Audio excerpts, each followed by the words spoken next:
Hi, my name is Nick, and welcome to my super slow garage. In this video, I'm going to show you how to install that ZZP 14.5 big brake kit. For all of you LNF and LSJ owners that have every go fast part ZZP has to offer, you also need to make sure that you can stop. This is where this kit comes in. So in this video, I'm going to show you how I installed this kit on my 2010 HHR SS.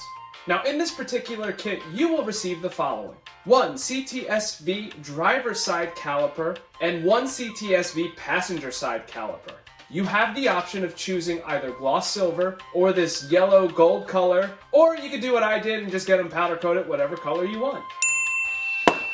You will also receive a pair of PowerStop Z17 ceramic brake pads that also has the pins and clips needed for the calipers. You will receive 2 brackets for your new calipers, as well as all the hardware you need. Finally, you will receive 2 14.5-inch rotors. This particular setup, I asked for the drilled and slotted rotors. ZZP also includes a parts list as well as an instruction guide, so you know exactly what you have to do. Now, before we get started, we have to talk about the tools that you need to make sure you can do this correctly. Obviously, step 1 is you have to remove your tire. So in order to remove your tire, you need a 19mm socket. You're also going to need an 18mm socket to remove the existing caliper bolts. You are also going to need a 19mm wrench. Rounding it off, you need one more socket, and that is a 16mm socket. To make this go easier, you are going to need a ratchet, and if you have an impact gun, that can help remove the tire. So now that you know what you need, let's get started. Now before you get started, you have to make sure that your car is in the air. So I have 4 jack stands under the car so I can remove all of the tires. Step 1, remove said tire. Alright, so step 2, what ZZP says is a 16mm is not, it's actually a 13. So insert your 13 and remove those 2 bracket bolts so you can remove your caliper.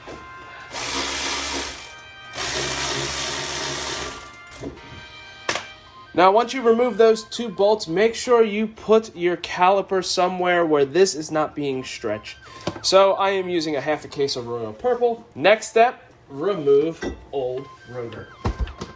And now it is time to install the bracket. Take a bracket, take 2 M12x60mm bolts, as well as 4 washers and some nuts. So you want to make sure with this bracket that you have the curve on the bottom towards your hub, making sure that that lip is going away from the hub so you can fit your new caliper.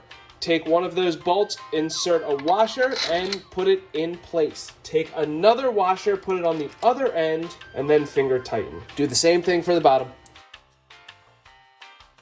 Now, to make sure that these are secure and tight, you do want to put a little bit of thread lock on the back side. Take your 19mm wrench, hold that in place, and you actually need a 16mm socket for the other side, and just make sure that that is snug to hold in place. Of course, repeat the process for the bottom.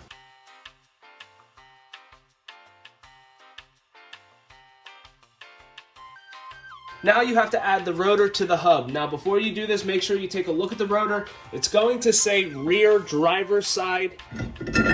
Attach it to the hub like so.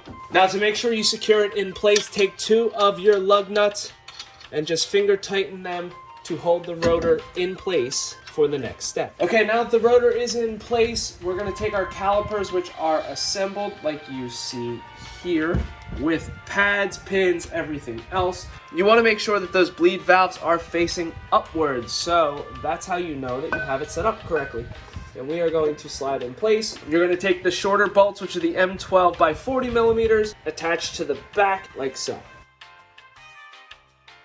Of course, when you attach the bolts on the back, make sure you use a little bit of thread lock. I usually put the top one in, thread lock the bottom, secure the bottom, take the top one out, and then thread lock the top. That way it holds your caliper in place and you have nothing to worry about. Should be able to start these by hand. Once you do, then you can go and tighten them. 16mm is the size that you need. So one thing you should make sure you check once you bolt everything up, make sure that the shorter bolts that are holding the caliper onto the bracket aren't actually hitting the rotor. It looks like that's what's happening here. So what you can do is either get a shorter bolt. This is a 40 millimeter length, so I guess you could get a 35, an M12 by 35. Or if you want, since you have some of these washers here that you do have to use for the other side, you can get a couple more of them to space out this bolt so you do have some clearance. That's way too close for comfort, and yeah, I would not recommend having that.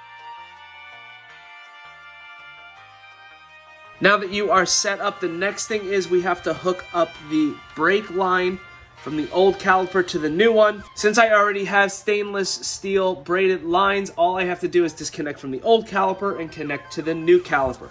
You're going to notice on that new caliper there is a blue plug you have to remove. You are going to use an 11 millimeter socket to remove the banjo bolt off the old caliper. You did get new banjo bolts and copper washers for the new setup, so you can use that instead and be good to go. Alright, so once you do that, you are done. All you have to do is repeat this same process on the other side, and then you can bleed the brake system to make sure that you have no air in the system, and you're done.